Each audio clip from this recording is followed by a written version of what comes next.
The autumn wind swept across the courtyard of St. Andrew's University, carrying with it the crisp scent of fallen leaves and the promise of change. Students hurried between buildings, their scarves trailing behind them like colorful ribbons against the gray Scottish sky. Among them walked a young woman with chestnut hair that caught the light even on this overcast day. Her books clutched against her chest as she navigated the familiar pathways she had walked countless times before. Catherine Middleton had always been someone who noticed the small things. The way morning light filtered through her dormitory window, creating patterns on the wall that shifted with the passing clouds. The sound of laughter echoing from the nearby coffee shop where students gathered between classes. The gentle rhythm of her footsteps on the cobblestone paths that had witnessed centuries of young minds pursuing their dreams. On this particular Tuesday morning, something felt different. Perhaps it was the way the air seemed charged with possibility. Or maybe it was simply the knowledge that her art history lecture would feature a particularly interesting exhibition that had been the talk of the university for weeks. Whatever it was, Catherine found herself walking with a lighter step, her usual reserved demeanor softened by anticipation. The lecture hall was already buzzing with conversation when she arrived. Students filled the tiered seats, their voices creating a pleasant hum that spoke of shared excitement and academic curiosity. Catherine chose her usual spot near the middle of the room, close enough to see the projected images clearly, but far enough back to observe the reactions of her classmates without drawing attention to herself. She had always been this way, more comfortable watching than being watched, more inclined to listen than to speak unless she had something truly meaningful to contribute. Her friends often teased her about this quality, calling her mysterious or enigmatic, but Catherine simply saw it as being thoughtful. She preferred to understand the full picture before forming opinions, to consider all angles before offering her perspective. As she settled into her seat and opened her notebook, the familiar routine of preparation calming her nerves, Catherine was unaware that across the room, someone else was going through his own pre-lecture ritual. He was tall and lean, with sandy hair that seemed perpetually tousled despite his obvious attempt to tame it. His presence commanded attention, even when he clearly preferred it not to, a contradiction that had followed him throughout his life. William Arthur Philip Lewis had learned early that being noticed was not always a blessing. The weight of expectation, the constant awareness that his actions were observed and analyzed, had shaped him into someone who valued authenticity above all else. Here at university, surrounded by peers who treated him not as a future king, but simply as another student trying to navigate the complexities of young adulthood, he had found a rare sense of normalcy. The professor entered the room with the kind of theatrical flair that academics often possessed, his arms laden with materials and his eyes bright with the enthusiasm of someone about to share knowledge he genuinely loved. The chatter gradually died down as students turned their attention to the front of the room, notebooks at the ready, and minds prepared to absorb whatever wisdom was about to be imparted. What followed was a lecture that would later be remembered by many in attendance, though for reasons that had little to do with the academic content. The professor had arranged for a special presentation, a fashion show of sorts featuring historical garments that illustrated the evolution of style and social status throughout different periods of British history. It was an innovative approach to art history, one that brought the subject to life in ways that traditional lectures could not. As the presentation began, volunteers were called upon to model the various garments. Some students eagerly raised their hands, excited by the opportunity to participate in something so unique. Others, like Catherine, preferred to remain in their seats, content to observe and learn without becoming part of the spectacle. But fate, as it often does, had other plans. When one of the volunteer models failed to appear, the professor's eyes swept the room in search of a suitable replacement. His gaze landed on Catherine, perhaps drawn by her natural grace or the way she carried herself with quiet confidence even in her simple student attire. Before she could protest or find a way to decline politely, she found herself being gently encouraged to participate. Catherine felt her cheeks warm with embarrassment as she made her way to the front of the room. This was exactly the kind of attention she typically avoided, the kind of spotlight that made her feel exposed and vulnerable. But there was no graceful way to retreat now, not with the entire class watching, and the professor already explaining how the garment she would wear represented a particular period in fashion history. The dress itself was stunning, a recreation of an 18th century gown made from flowing silk that seemed to capture and reflect light with every movement. As Catherine was helped into the garment by the professor's assistants, she found herself transformed. The dress required her to stand differently, to move with a particular kind of grace that the original wearers would have cultivated from childhood. When she finally turned to face the class, walking slowly down the makeshift runway that had been created between the rows of seats, something magical happened. The nervous energy that had filled her moments before seemed to settle into something else entirely. She moved with natural elegance, her initial self-consciousness giving way to a kind of confidence she had not known she possessed. From his seat in the middle of the room, William found himself captivated.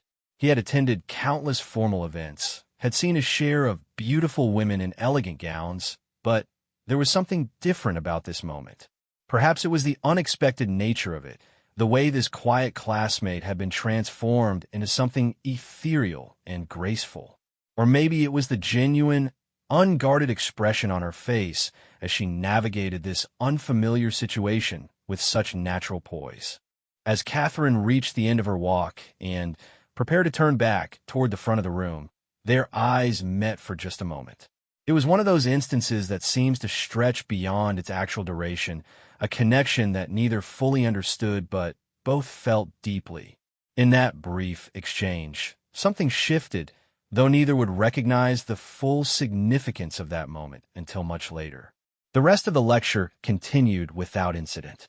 Catherine changed back into her regular clothes and returned to her seat, her heart still beating faster than usual from the unexpected experience. William tried to focus on the professor's continued discussion of historical fashion and its cultural significance, but found his attention wandering to thoughts of grace and authenticity, of the way someone could surprise you when you least expected it. After class, as students gathered their belongings and filed out of the lecture hall, William found himself walking in the same direction as Catherine. He had not planned it, had not consciously decided to seek her out, but something drew him to extend their brief connection from the classroom into something more substantial. Their conversation began simply enough, with his compliment on her unexpected modeling skills and her laughed response that she had been terrified the entire time. But as they walked across campus together, their discussion evolved into something deeper. They talked about art and history, about the way clothing could tell stories about the people who wore it and the times in which they lived. Catherine found herself surprised by William's insights, by the way he seemed to really listen when she spoke and responded with thoughtful questions rather than superficial comments. He was not what she had expected, though she was not entirely sure what her expectations had been. There was a kind of earnestness about him that appealed to her, a sense that he was genuinely interested in understanding different perspectives rather than simply waiting for his turn to speak.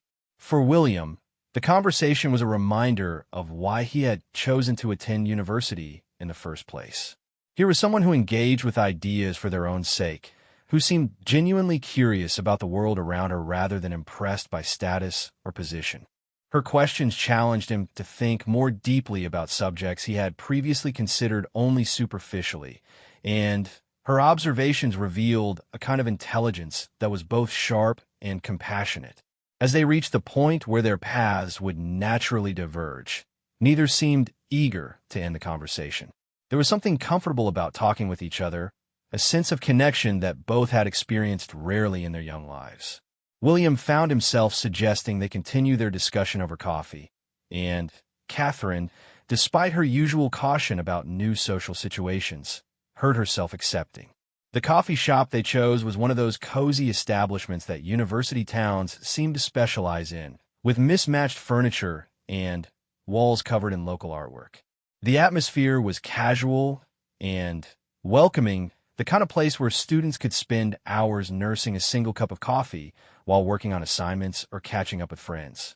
They found a table near the window, where afternoon light filtered through glass that was slightly fogged from the warmth inside, contrasting with the cool air outside. The setting was perfect for the kind of conversation that builds connections, intimate enough to encourage honesty, but public enough to maintain the comfortable boundaries of new friendship. As they talked, Catherine found herself relaxing in ways she had not expected. William's questions about her background and interests seemed genuine rather than polite, and his own stories about growing up revealed someone who had faced challenges she could relate to despite their very different circumstances. They discovered shared interests in literature and music, similar perspectives on the importance of using whatever privileges they possess to help others. The hours passed unnoticed as their conversation ranged from serious topics to lighter observations about university life and their fellow students. William appreciated Catherine's sense of humor, the way she could find gentle amusement in situations without being cruel or dismissive. Catherine was drawn to William's thoughtfulness, the way he considered questions carefully before responding, and seemed genuinely interested in understanding her point of view. As the afternoon faded into evening and the coffee shop began to fill with students seeking dinner rather than afternoon refreshment, they realized how long they had been talking. The discovery prompted laughter and mild embarrassment, but also a shared sense of surprise at how easily the time had passed. Walking back toward their respective dormitories as darkness settled over the campus, they found themselves reluctant to end what had become an unexpectedly meaningful day. The conversation that had begun with a chance encounter in art history class had evolved into something that felt like the beginning of a genuine friendship. William found himself hoping that this would not be their last extended conversation. There was something about Catherine's perspective that challenged him to think differently about familiar concepts, something about her presence that made him feel more like himself than he had in a long time. The natural grace she had displayed during the fashion presentation seemed to extend to all aspects of her personality, creating an atmosphere of calm authenticity that he found deeply appealing. For Catherine, the day had been a revelation in multiple ways. Not only had she discovered that she could handle unexpected attention with more composure than she had imagined, but she had also found herself connecting with someone in a way that felt both surprising and natural. William's genuine interest in her thoughts and experiences had encouraged her to share more of herself than she typically did with new acquaintances. As they said good night outside Catherine's dormitory, both sensed that something significant had begun. They did not yet understand the full implications of their meeting, could not foresee how this simple connection would grow and evolve over the years to come. But there was an awareness that their lives had been touched by something meaningful, that the day had brought changes neither had anticipated. The campus grew quiet around them as other students settled in for the evening, but William and Catherine stood for a moment longer, neither quite ready to break the spell that their unexpected day together had created. Tomorrow would bring regular routines and familiar responsibilities, but tonight held the promise of new possibilities and the warm glow of connection discovered when least expected. In the years that would follow, they would both look back on this day as a turning point, the moment when their individual paths began to converge into something larger than either could have imagined. But for now, it was simply the end of a beautiful day and the beginning of what felt like a meaningful friendship, full of potential and bright with the hope that only comes from genuine human connection. Spring arrived at St. Andrews with the gentle persistence of hope itself. The harsh winds of winter gave way to softer breezes that carried the scent of blooming flowers and the promise of longer, warmer days. Students emerged from their dormitories with lighter steps and brighter expressions, as if awakening from a long slumber to find the world renewed around them. Catherine and William had settled into a comfortable rhythm of friendship over the months since their first meeting. Their initial coffee shop conversation had led to regular study sessions in the library, casual meals shared in the dining hall, and long walks across campus where they discussed everything from their academic pursuits to their hopes for the future. What had begun as an unexpected connection had deepened into something that both treasured, though neither spoke directly about the growing significance of their bond. The university library had become their unofficial meeting place. It was there, among the towering shelves of books and the quiet concentration of fellow students, that they felt most comfortable exploring ideas together. Catherine would often arrive first, claiming a table near the tall windows where natural light made reading easier and the view of the campus provided pleasant distractions when her mind needed a break from intense studying. William would join her there, usually carrying coffee for both of them and whatever books or materials their current assignments required. Their study sessions had evolved into something more collaborative than either had initially intended. William's analytical approach to problems balanced well with Catherine's intuitive understanding of complex concepts, and they found that working together often led to insights neither would have reached alone. These academic collaborations revealed new dimensions of their personalities to each other. Catherine discovered that beneath William's sometimes serious exterior lay a quick wit and a talent for finding unexpected connections between seemingly unrelated ideas. William learned to appreciate Catherine's methodical approach to research and her ability to see patterns and themes that others might miss. Their friends had begun to notice the amount of time they spent together, though both Catherine and William remained somewhat circumspect about the nature of their relationship. When asked directly, they would describe each other as close friends, and this was true as far as it went. But there were moments when the boundaries of friendship seemed insufficient to contain what was growing between them. One such moment came on a particularly beautiful April afternoon when they had abandoned their books in favor of a walk along the coastal path that wound its way from the town toward the ruins of the ancient cathedral. The sea was unusually calm, its surface reflecting the pale blue sky like a mirror, and the air was warm enough that they could walk comfortably without the heavy jackets that had been necessary for most of the academic year. They had been discussing a philosophy assignment that had been giving William particular trouble, something about the nature of duty and personal desire that seemed to resonate with him more deeply than typical academic exercises. Catherine had listened thoughtfully as he worked through his ideas aloud, occasionally asking questions that helped him clarify his thinking or offering perspectives he had not considered. As they reached a promontory that offered a particularly spectacular view of the coastline, they paused to take in the scenery. The ruins of the cathedral stood majestically against the horizon, their ancient stones worn smooth by centuries of Scottish weather, but still imposing in their historical grandeur. Below them, waves lapped gently against the rocky shore, creating a rhythmic sound that seemed to encourage contemplation. It was in this setting, surrounded by beauty and history, that William found himself speaking more openly about the complexities of his position than he ever had before.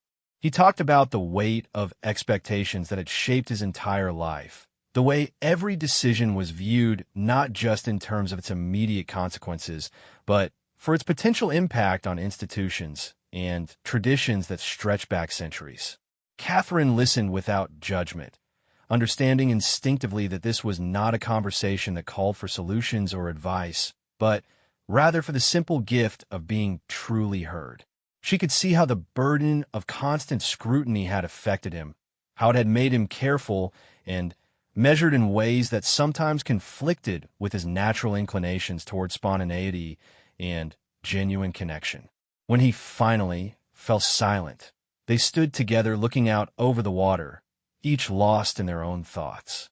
Catherine found herself thinking about the courage it must have taken for him to share such personal reflections, and William felt a kind of relief that came from being understood without having to explain or justify the complexities of his situation. The conversation marked a turning point in their relationship, though they would not recognize it as such until much later. From that day forward, there was a new level of trust and openness between them, a sense that they could share their authentic selves without fear of judgment or misunderstanding. This deepening connection was tested in unexpected ways as the academic year progressed. The pressures of university life intensified as final exams approached, and both Catherine and William found themselves dealing with increased stress and uncertainty about their futures. Their different backgrounds meant they faced different kinds of challenges, but their friendship provided a source of stability and support that proved invaluable during these demanding weeks.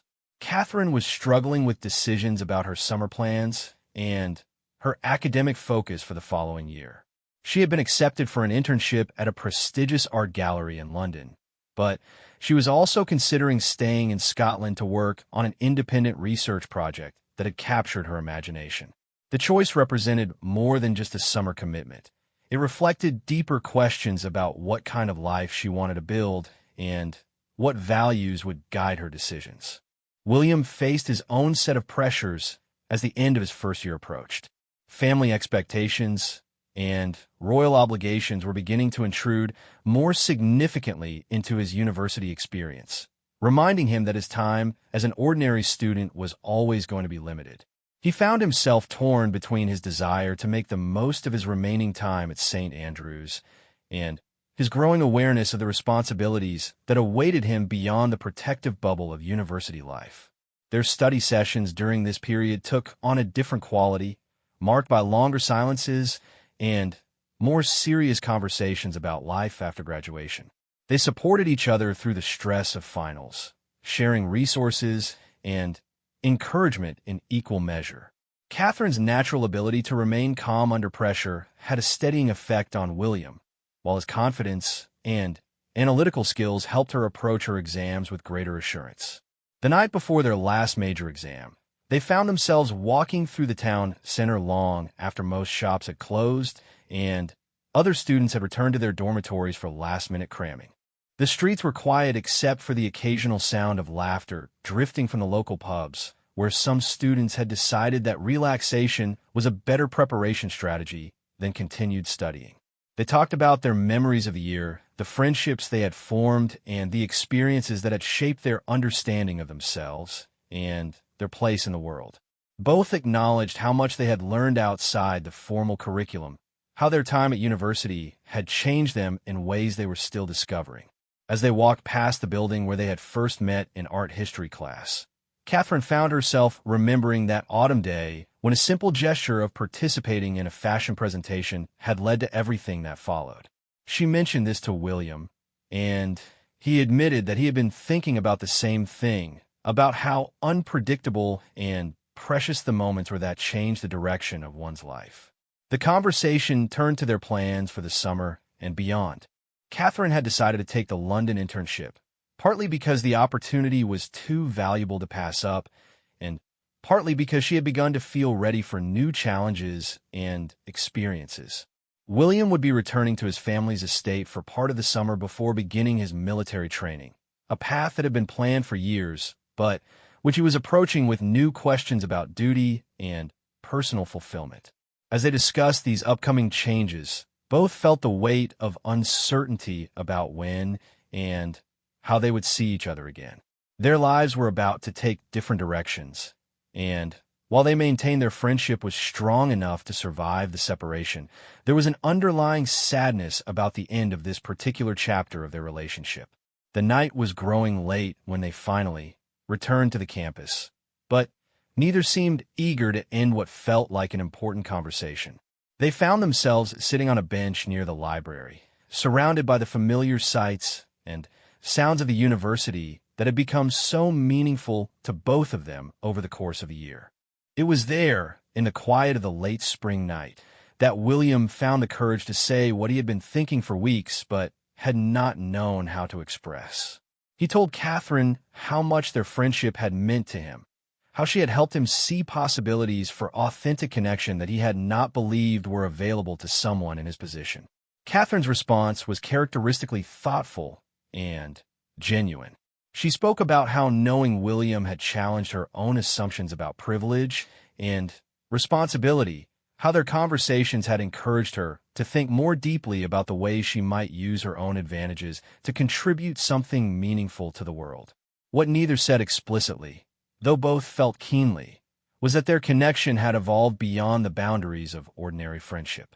There was an awareness of deeper feelings, of attraction, and affection that went beyond what they had initially acknowledged to themselves or each other.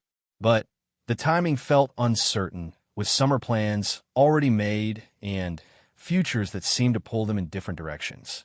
The unspoken understanding that passed between them that night was both precious and painful.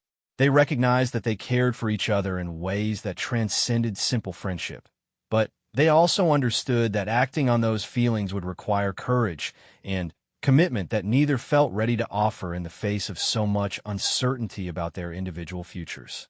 As they finally said goodnight and went their separate ways, both carried with them the memory of a conversation that had revealed truths they were not yet ready to fully embrace. The summer ahead would test their connection in new ways, and they would both have to decide what they were willing to risk for the sake of preserving and deepening what they had found together. The next morning brought their final exam and the official end of their first year at St. Andrews. As Catherine packed her belongings and prepared to leave for London, she found herself thinking about all the ways the year had exceeded her expectations.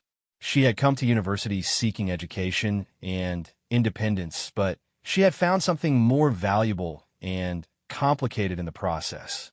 William went through his own preparations for departure with similar mixed feelings.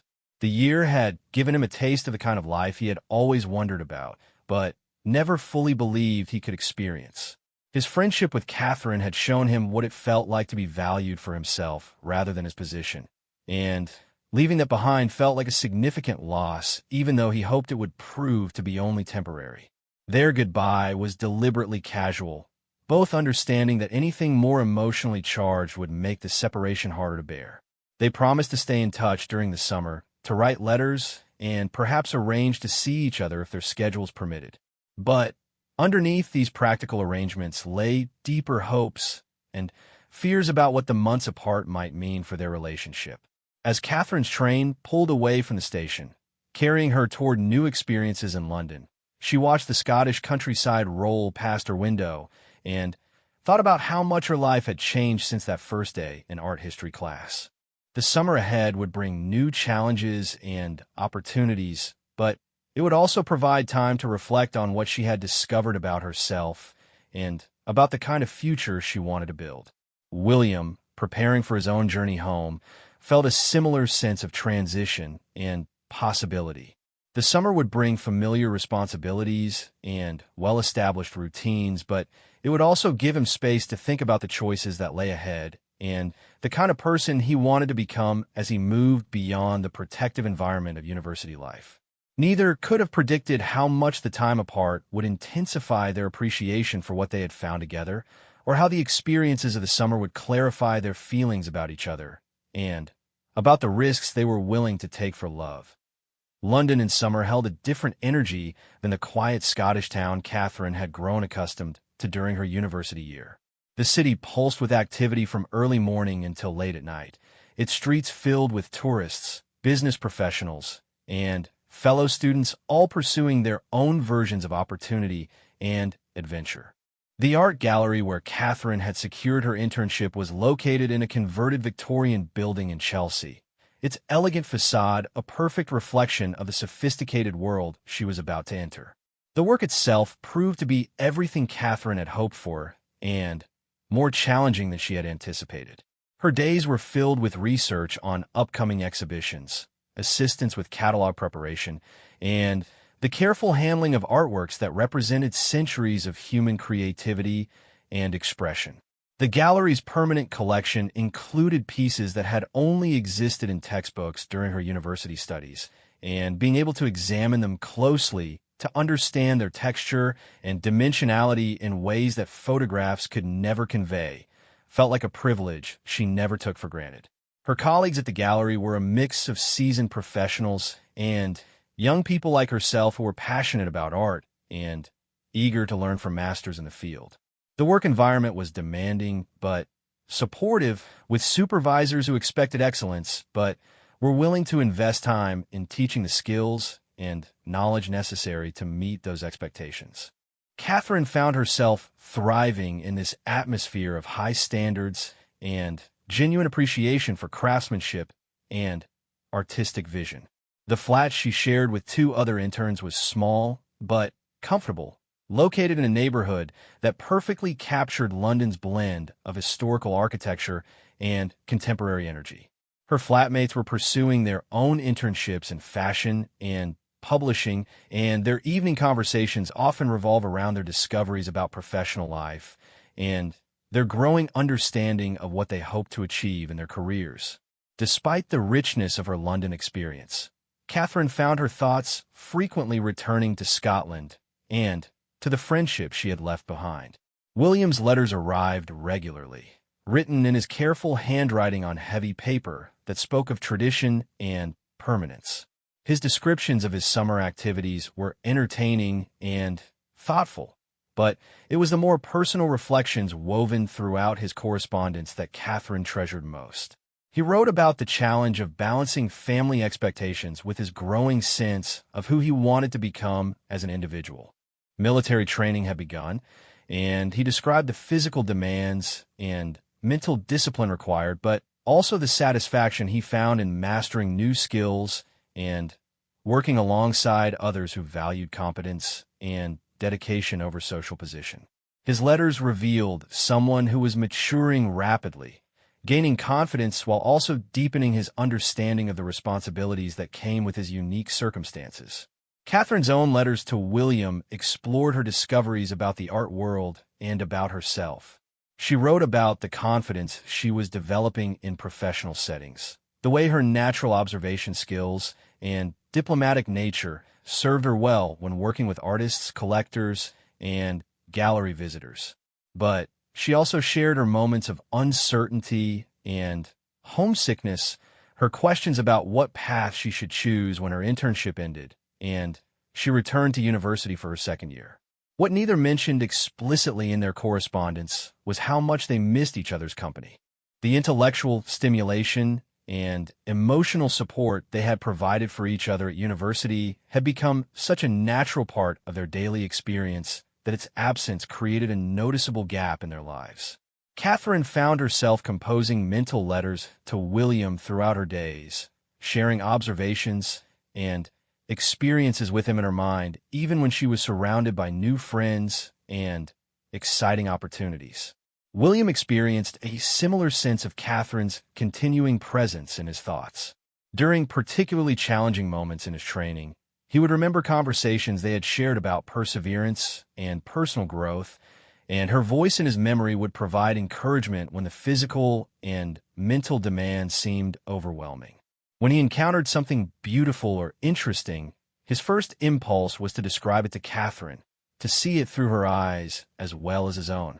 The summer progressed, with both of them growing and changing in ways that would have pleased the other had they been able to witness the process directly.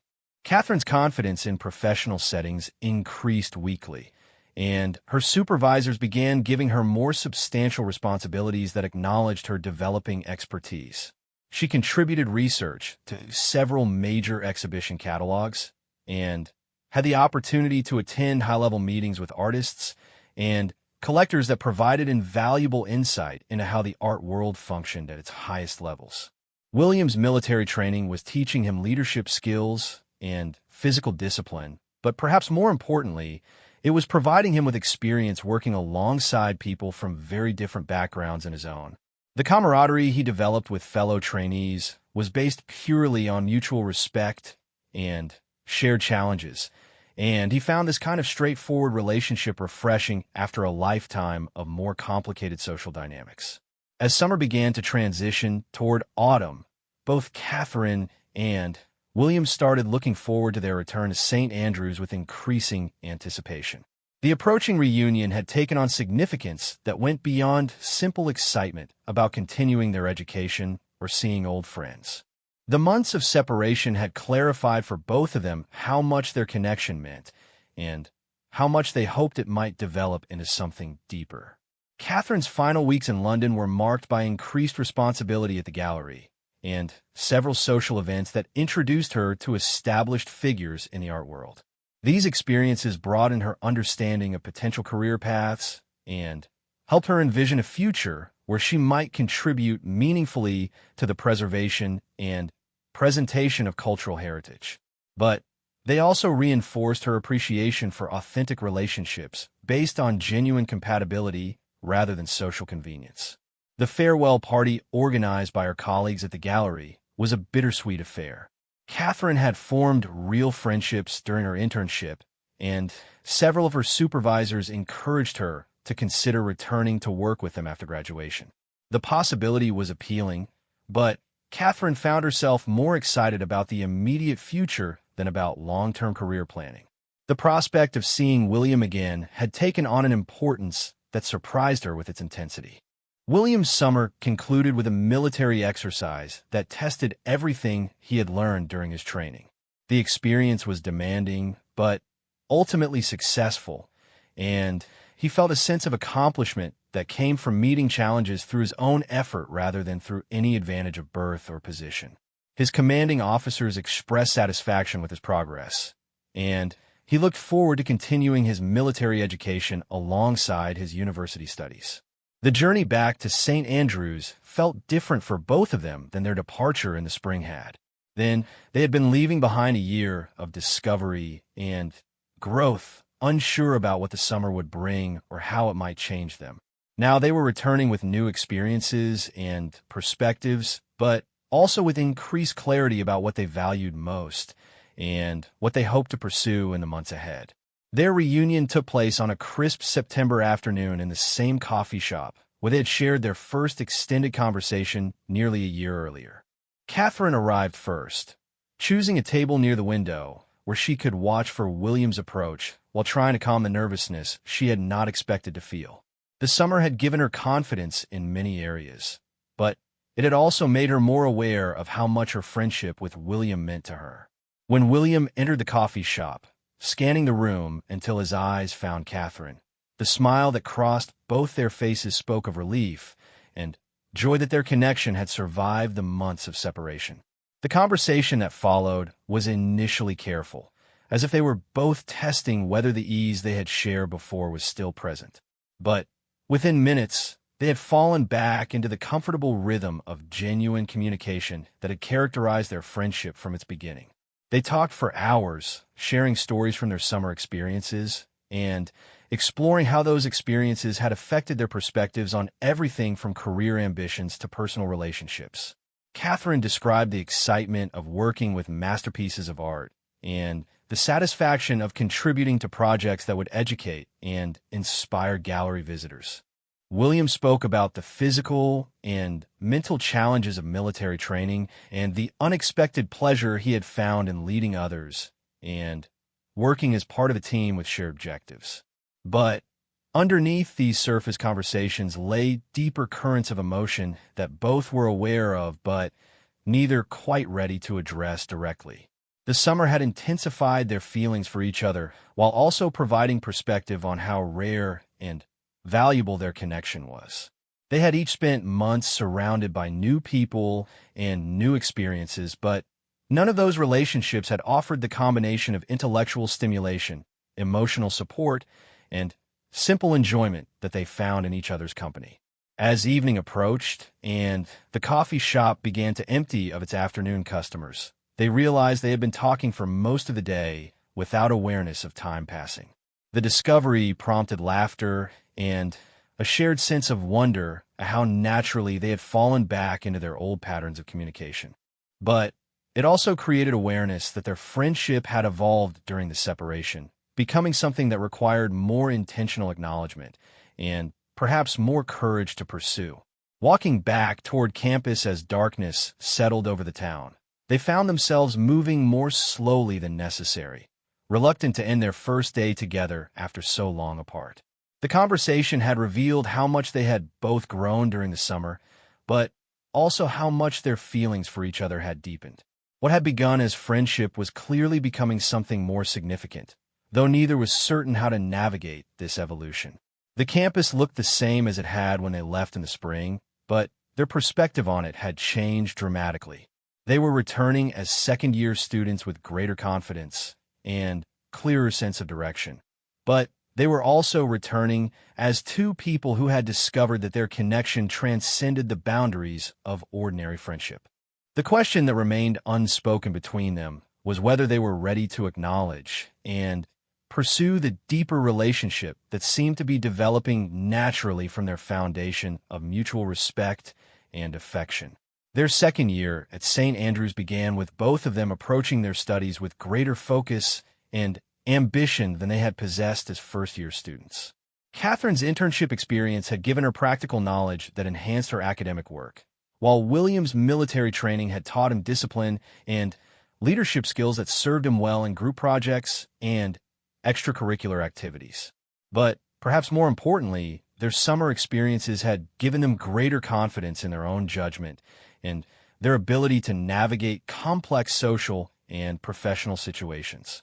The library sessions that had characterized their first year resumed almost immediately, but with a new quality of intimacy and shared purpose. They no longer needed to test whether their intellectual compatibility extended beyond surface conversation. They knew they could challenge and support each other academically, while also providing the emotional foundation that made their individual growth possible. Their friends noticed a change in their relationship, though Catherine and William themselves were still cautious about defining what was happening between them. The easy companionship of their first year had evolved into something that involved more meaningful silences, longer eye contact, and moments of awareness that their feelings for each other had grown beyond what either had initially expected or planned. It was during one of these library sessions on an October afternoon, when autumn light streamed through the tall windows and the air was filled with the concentration of students preparing for upcoming exams, that William finally found the courage to acknowledge explicitly what had been growing between them all year. His words were simple and direct, reflecting the honesty that had always characterized their relationship, but they represented a moment of vulnerability and hope that neither would forget. Catherine's response was equally straightforward and genuine, confirming what William had hoped but had not dared assume. The conversation that followed was careful and thoughtful, acknowledging both the strength of their feelings and the complexities that came with pursuing a relationship, given their different backgrounds and the pressures they each faced from family expectations and public attention.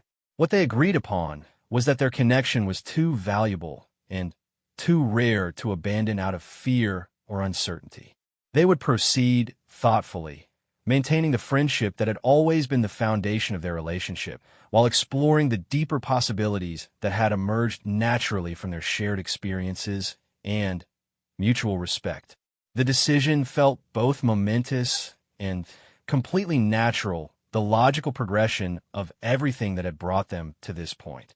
The autumn term that followed was marked by a new quality of contentment and anticipation for both of them.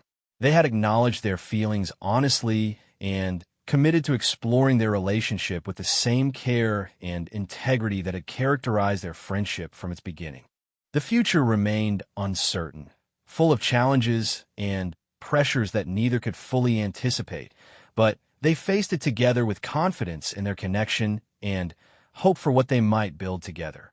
Years had passed since those first tentative conversations in the St. Andrews coffee shop, years filled with the careful navigation of a relationship that existed under unprecedented scrutiny and pressure.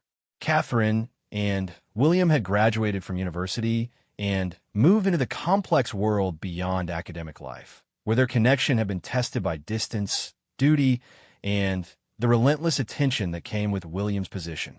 Through it all, they had maintained the fundamental bond that had drawn them together, though it had evolved and deepened in ways neither could have imagined during those early days of friendship.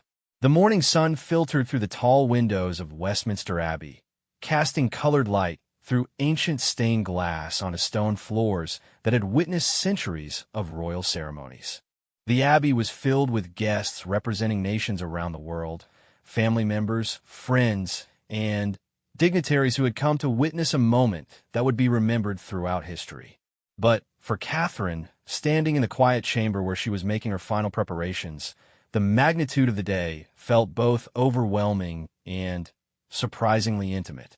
Her dress was a masterpiece of craftsmanship and tradition, created by designers who understood that this garment would be studied and remembered long after the ceremony had ended.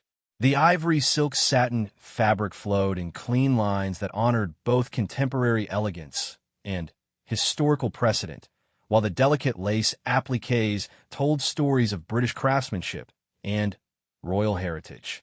The long train would create a dramatic effect as she walked down the Abbey's long aisle. But in this quiet moment, the dress felt like a beautiful expression of all the hopes and dreams that had led to this day. Sarah Burton and her team moved around Catherine with practiced efficiency, making final adjustments to ensure that every detail was perfect. But their work was accompanied by gentle conversation and moments of laughter that reminded Catherine that despite all the formality and tradition surrounding this day, at its heart was a celebration of love and commitment between two people who had found something rare and precious in each other. Her mother, Carol, stood nearby with tears in her eyes that she was trying carefully not to shed before the ceremony had even begun. She had watched her daughter navigate the complexities of this relationship with grace and determination, never losing sight of who she was even as she prepared to step into a role that would change everything about her public life. The pride in her mother's expression was mixed with natural worry about the challenges that lay ahead, but also with confidence in Catherine's strength and wisdom. Pippa, serving as maid of honor, provided the kind of sisterly support that had sustained Catherine through the most difficult moments of the past several years. Her presence was a reminder of family bonds and shared history that would remain constant even as Catherine's life took on new dimensions of responsibility and public service. The easy rapport between the sisters offered moments of normalcy and humor that helped keep the magnitude of the day in perspective. In another part of the Abbey, William was going through his own preparations with Harry at his side. The brothers had always shared a special bond, forged through shared loss and mutual support during the most challenging periods of their lives. Harry's role as best man was more than ceremonial. He had been William's closest confidant throughout the relationship with Catherine, offering encouragement during uncertain moments and celebrating the joy that their connection had brought to William's life. William's military uniform had been chosen to honor his service while also acknowledging the traditions of royal weddings that stretched back generations. The scarlet tunic of the Irish Guards, with its distinctive ceremonial elements, created a striking visual that spoke of duty and honor while also emphasizing William's commitment to serving his country in multiple capacities. But beneath all the formal regalia, he remained the same person who had fallen in love with Catherine's authenticity and grace during their university years. Prince Charles stood with his son, offering final words of advice and support that drew upon his own decades of experience in royal life. The conversation between father and son was necessarily brief, but it carried weight that reflected their shared understanding of the unique challenges and opportunities that came with their positions. Charles had watched William's relationship with Catherine develop over the years, and he had come to appreciate not only Catherine's individual qualities, but also the way her presence had affected his son's approach to royal duties and personal happiness. The Abbey itself was a perfect setting for this historic ceremony, its soaring Gothic architecture creating an atmosphere that was both intimate and grand. The familiar hymns and traditional elements of the service would connect this wedding to countless others that had taken place within these walls, while personal touches chosen by William and Catherine would make it uniquely theirs. The music had been selected to reflect their shared tastes while also honoring the solemnity and joy of the occasion, with both contemporary and classical elements that would appeal to the diverse congregation. As the time approached for the ceremony to begin, Catherine took a final moment to reflect on the journey that had brought her to this point. The young woman who had nervously walked down a makeshift runway in an art history class had developed into someone who could face the scrutiny and responsibility of royal life without losing the essential qualities that had first attracted William. The years of preparation had been challenging, but also clarifying, helping her understand not just what would be expected of her, but what she hoped to contribute to the role she was about to undertake. The sound of the organ beginning the processional music filled the abbey, signaling that the ceremony was about to commence. Catherine felt her heart rate increase, but it was excitement rather than nervousness that filled her as she prepared to walk down the aisle toward the man who had become her closest friend, greatest supporter, and truest love. The dress that had required so many fittings and careful planning suddenly felt perfectly natural, as if it had always been waiting for this moment. Her father, Michael, appeared at her side to escort her down the aisle, his pride evident in his bearing despite the obvious emotion he was working to contain. Their relationship had deepened over the years as he had watched her handle unprecedented challenges with maturity and grace, and his presence provided grounding and continuity that helped Catherine feel connected to her roots even as she stepped into an entirely new life. The abbey doors opened, and Catherine could see down the long aisle toward the altar where William was waiting. The congregation rose to their feet, creating a sea of faces that included everyone from heads of state to college friends, all united in their presence at this moment of celebration. The sight was overwhelming in its scale, but Catherine's attention was focused entirely on William, whose expression of joy and love made everything else fade into the background. The walk down the aisle felt both eternal and instantaneous, each step measured and graceful, but also carrying Catherine inexorably toward the moment when her life would change forever. The train of her dress created exactly the dramatic effect the designers had envisioned, flowing behind her like a river of silk and lace that caught the light from the abbey's windows. But the real drama came from the emotion visible on Catherine's face as she moved steadily toward her future. William watched her approach with an expression that revealed everything about his feelings in this moment. The years of preparation, the challenges they had weathered together, the support they had provided each other through difficult times, all of it had led to this moment when they would make public the commitment they had already made privately to each other. His smile was radiant and genuine, free from any trace of the careful composure that royal training had taught him to maintain in public situations. When Catherine reached the altar and took her place beside William, there was a moment of perfect stillness in the abbey. 2,000 guests, millions of viewers around the world, photographers, and cameras capturing every detail, all seemed to pause in recognition of the significance of what they were witnessing. This was not just a royal wedding or a state occasion. It was the culmination of a love story that had captured imaginations precisely because it felt both extraordinary and entirely authentic. The ceremony itself unfolded with the dignity and beauty that Westminster Abbey weddings were known for, but it was elevated by the genuine emotion that William and Catherine brought to each moment. Their vows were traditional in their wording, but personal in their delivery, spoken with sincerity that made ancient words feel newly meaningful. The exchange of rings was accompanied by smiles that spoke of shared joy and private understanding that transcended the public nature of the ceremony. Archbishop Rowan Williams conducted the service with warmth and gravitas, acknowledging both the sacred nature of the commitments being made and the particular circumstances that brought this couple to this moment. His words spoke to universal truths about love and marriage while also recognizing the unique path that William and Catherine had walked to reach this day. The prayers and blessings offered were both personal and public, asking for guidance and support not just for the couple, but for their future service to others. The music throughout the ceremony created moments of transcendence that lifted the entire congregation. The choirs performed with precision and passion that honored both the acoustic magnificence of the abbey and the emotional significance of the occasion.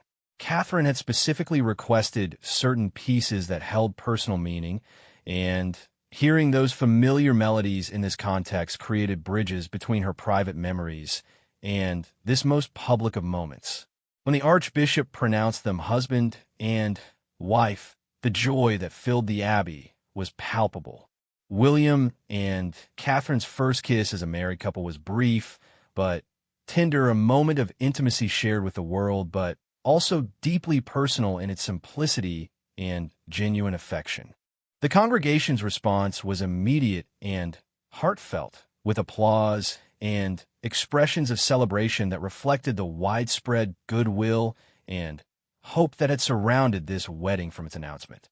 The recessional that followed was triumphant, with the newly married couple walking back down the aisle they had traveled separately, now united as husband and wife. Catherine's face was radiant with happiness, while William's expression showed both joy and a kind of wonder at having reached this moment successfully. The music swelled around them as they moved toward the abbey doors and the world that awaited them beyond this ceremony. The carriage ride from Westminster Abbey to Buckingham Palace provided their first moments as a married couple to begin processing what they had just experienced. The streets were lined with well-wishers who had traveled from around the world to be part of this celebration, their cheers and waves creating an atmosphere of festivity that extended far beyond the abbey itself. Catherine and William's responses to the crowds showed their appreciation for the support they were receiving and their understanding of what this day meant to people who had followed their story over the years. The reception that followed at Buckingham Palace was a more intimate affair, allowing family and close friends to celebrate without the formality and scrutiny that had characterized the ceremony itself. The conversations were easier, the laughter more spontaneous, and the speeches more personal, creating space for the kind of authentic connection that had always been at the heart of William and Catherine's relationship. As the day transitioned into evening and the formal events gave way to quieter moments of reflection, both William and Catherine found themselves thinking about the journey that had brought them to this point. From that first conversation in a Scottish coffee shop to this moment of public commitment and private joy, they had grown individually and together in ways that prepared them for whatever challenges and opportunities lay ahead. The wedding had been everything they had hoped for, and more than they had dared to expect. It had honored tradition while feeling entirely personal, had acknowledged their public roles while celebrating their private love, and had created memories that would sustain them through whatever the future might bring. But perhaps most importantly, it had affirmed what they had always known, that what they had found together was worth any sacrifice, any challenge, any pressure that might come their way. As they stood together on the balcony of Buckingham Palace, waving to the crowds that had gathered to share in their happiness, William and Catherine looked forward to a future that would undoubtedly bring both great joys and significant challenges. But they faced it together, strengthened by a love that had grown from friendship into something powerful enough to change not just their own lives, but to inspire hope and celebration around the world. The simple gesture of Catherine walking down a runway in an art history class had indeed moved the world, though neither she nor William could have imagined at the time how far that moment would ultimately lead them. Their emotional farewell to their private life as individuals had been balanced by their joyful embrace of a shared future full of possibility, love, and service to others. The world had watched their story unfold, and in doing so, had been reminded of the power of genuine connection and authentic commitment to transform not just individual lives, but entire nations and generations to come.